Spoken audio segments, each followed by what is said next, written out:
কিছু শব্দ খুব ছোট, খুব সহজেই উচ্চারিত। আজ এমনি এক শব্দের কথা বলছি যা যতটা ছোট ঠিক ততটাই ভারী। আর এই শব্দটি হল মা, এবং এই কবিতাটি পৃথিবীর সব মায়েদের উৎসর্গ করা হল। কোথা হতে শুরু করব ঠিক বুঝে উঠতে পারছি না। মাকে অলঙ্কৃত করার শব্দ খুঁজে পাচ্ছি না। মা তখন সব জানত, আমরা যখন কিছুই জানতাম না। একটু যখন বড় হই মনে হয় মা বোধহয় সবটা জানে না।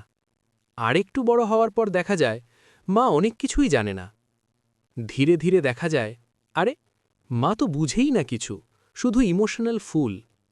আর জানো, আমরা এখানেই ভুল।